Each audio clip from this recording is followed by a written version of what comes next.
Let's try this one more time. Hopefully that works a little bit better. Figure out where we left off at this thing. Okay, cool, good deal. Maybe I can get some thumbs up in the event that this thing actually helps out and works a little bit better. Wow, I feel like I used all my good knowledge for no apparent good reason, but I'm glad that we're still going. So just kind of moving forward now with talking about the Los Angeles Lakers in regards to um, the from a statistical standpoint. Okay, 54% from the field for the Lakers versus 42% from the field for the Denver Nuggets. That being a statistic that only 12% of advantage, if you will, or a 12% improvement looks this big when it's really about this freaking big. And also, shooting from three. 37% from three for LA, who's not particularly a very good 3-point shooting team, versus 26% for the Denver Nuggets. How about 82% versus 88% as well? But I think some of the biggest difference makers here was block shots, transition points, some of the little things, paint points as well, offensive rebounds, 38 for the Lakers, 8 blocks for the Lakers versus just 2 for Denver Nuggets. Like, those are the things that I feel like made a significant difference that may not necessarily be eye-popping on a stat sheet, but is clearly like the tail of the tape, essentially. Anthony Davis tonight, 27 points, 5 rebounds, 3 assists, 2 steals, 1 block, and split it right down the middle, 50% from the field as well as 50% from 3. I think that helped out a ton, obviously, but in situations where you have somebody like a Danny Green, I always put it, and I put it here on my notes. Danny Green, though, for a good reason.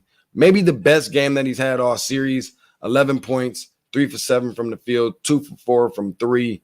But I think that more than anything, he's going to need more attempts in the finals, and he's going to have to play a much bigger role. He's going to have to play a much bigger part because there's going to be so much attention on LeBron, so much attention on AD, regardless of who they play, whether it be the Celtics or whether it be the Miami Heat, and guys like Kentavious Caldwell-Pope,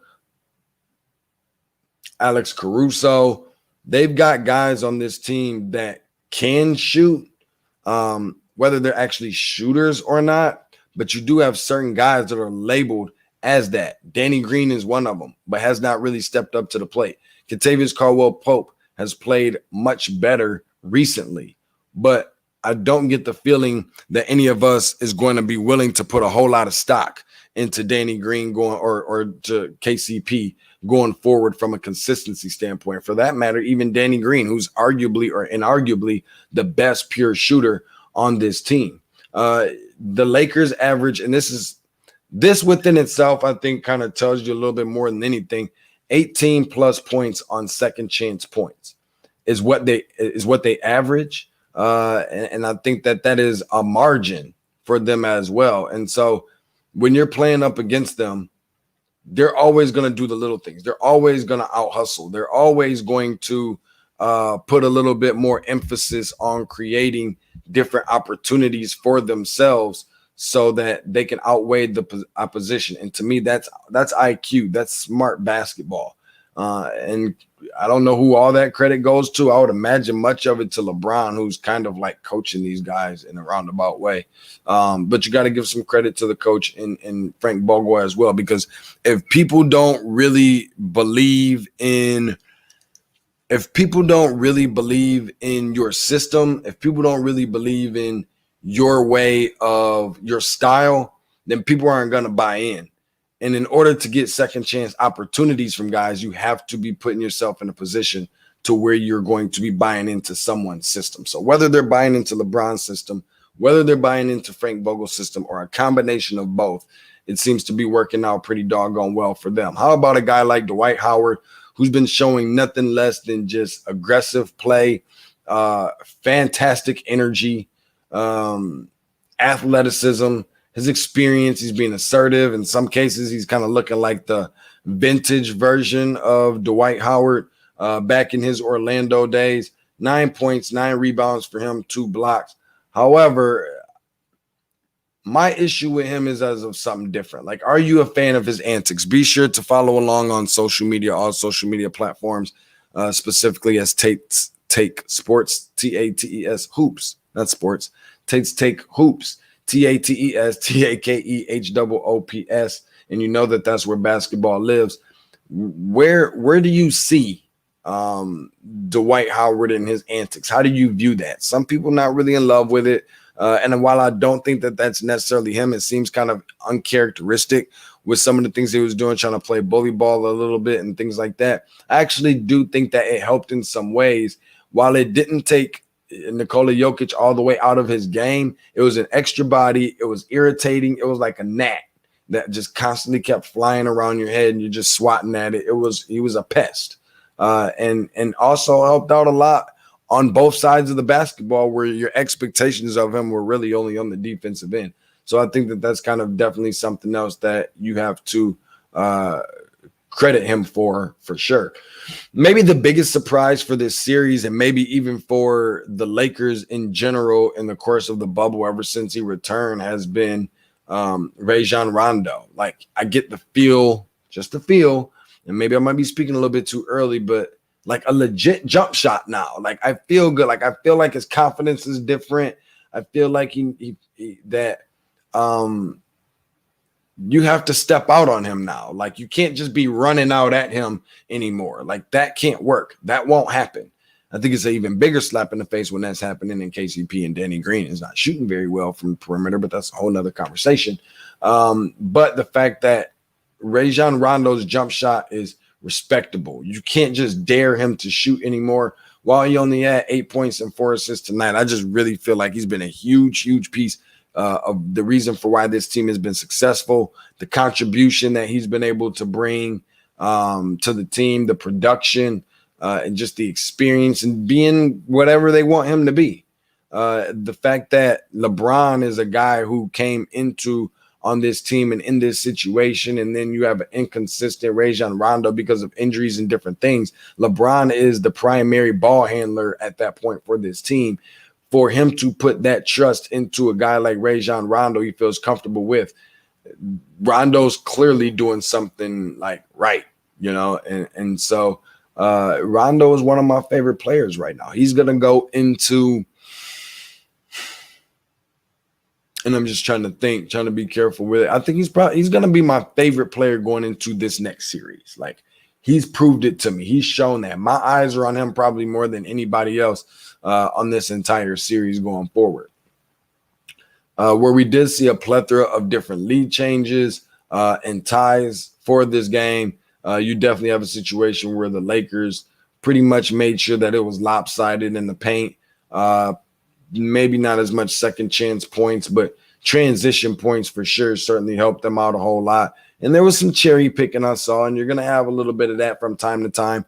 But I feel like we had a lot of that tonight, and Denver just couldn't make up for it. Denver would go down there and get a basket, and just their lack of defensive discipline was really bad. You know, there was times when the Lakers was cherry picking, and you always got to keep a guy back. I mean, I feel like that's just, you know, blacktop basketball 101, you know, community park basketball 101. That's just something that you've always got to be prepared for and know, especially after they burn you on it for so many times. I have some concerns for the Lakers. One of them being the fact that their inability to close out games strong is concerning to me. And one of the biggest reasons behind that is because there's eventually you tend to run into teams and situations where everybody's not like that. And they're not going to allow you to sit back and do some of the things the way that you did everybody else. Now, I'm sure that there's not going to be anybody that's going to beat LA to win the world championship this year. But I just don't think that it's smart. Like, they didn't close out Denver the way they should have. Denver always found a way to have themselves in the game. By all means, credit Denver. However, I think that it should also be noted that there was definitely more than enough times where we saw the Lakers take their foot off the gas with far too much time left in the game. 8 minutes, 7, 6, 5, 4 minutes left in the game, and they're kind of taking their foot off the gas a little bit. And I'm just not really a fan of that. I'm not something I don't feel like that's something that they can really afford to do, especially going up against a hot team that's crazy confident like Miami.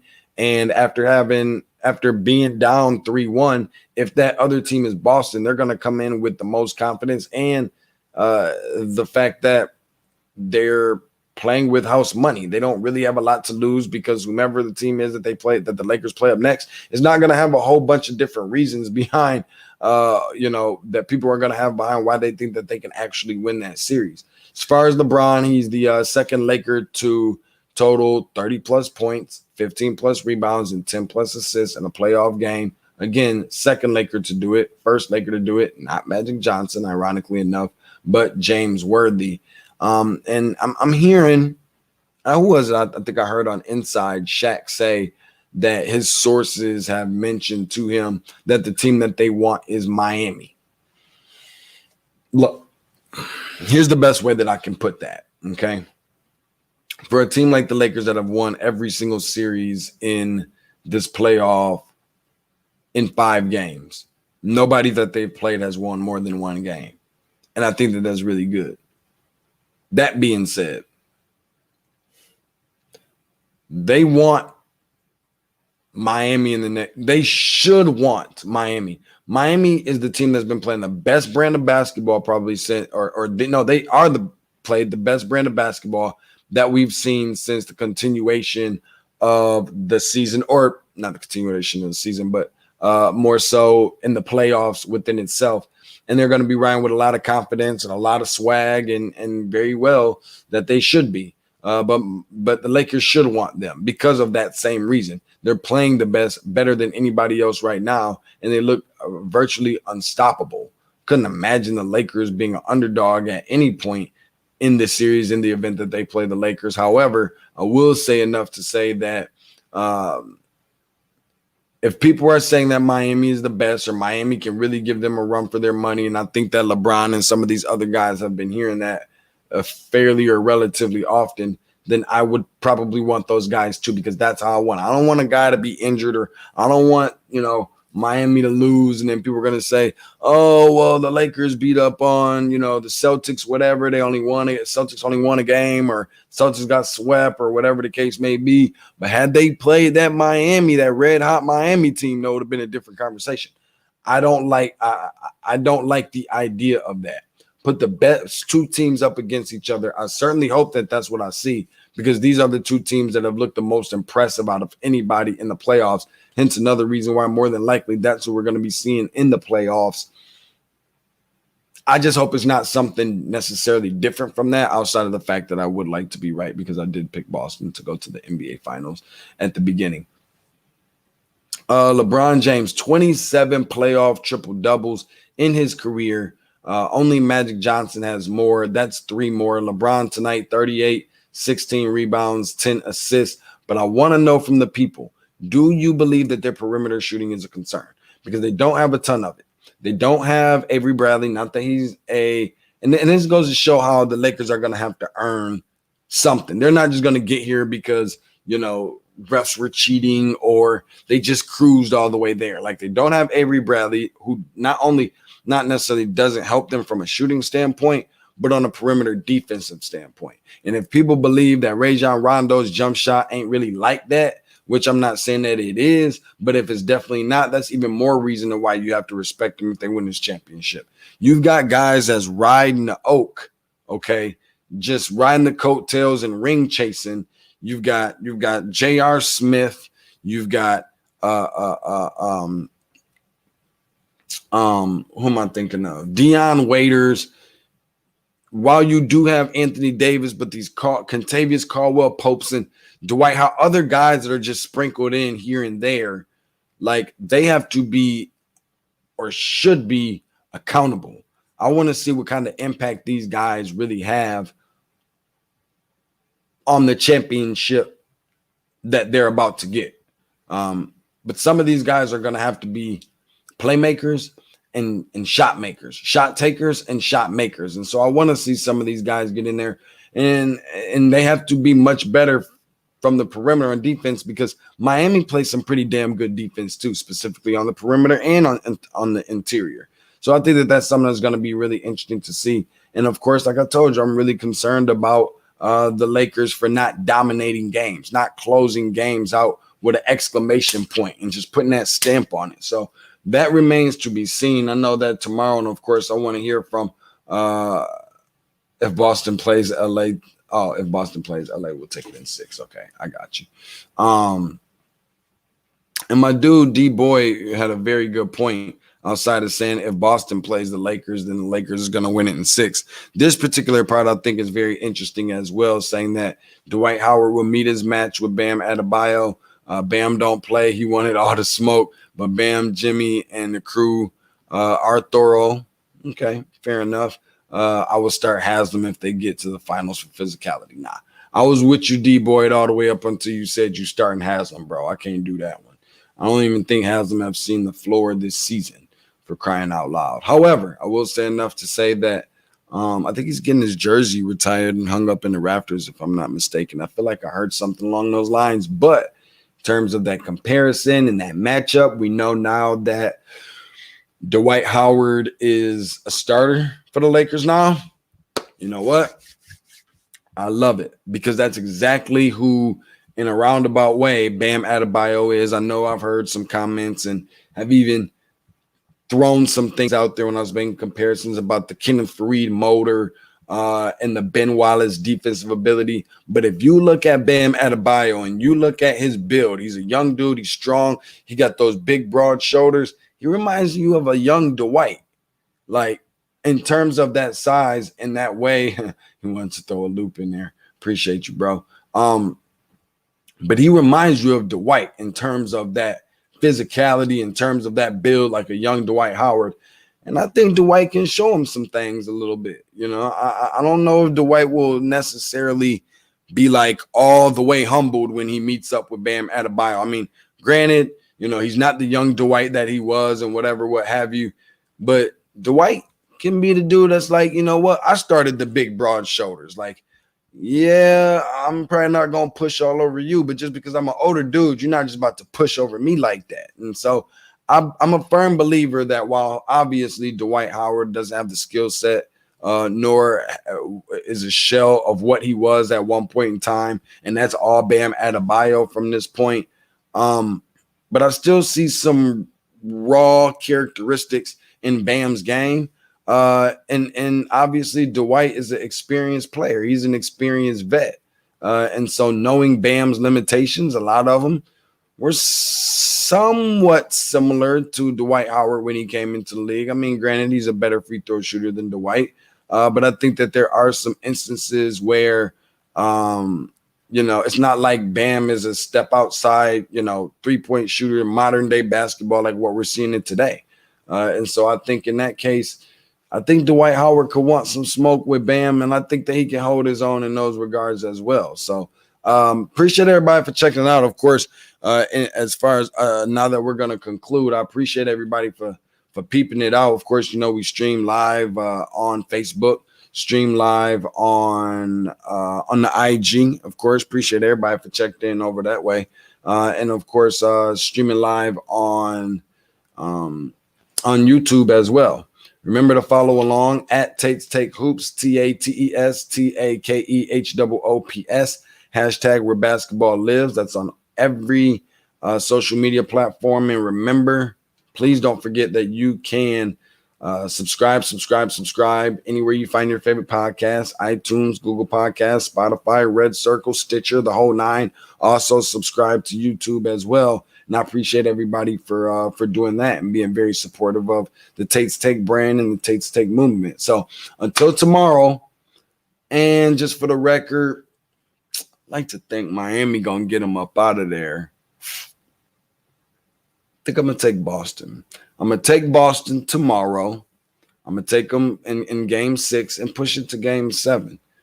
And then after that, we'll have to put out another prediction / projection. So hit me up on the Twitter, man. Always willing and open to shoot the breeze with some of y'all on that particular platform. We can kind of get into some of this more NBA talk. So appreciate everybody, and I'll see you then.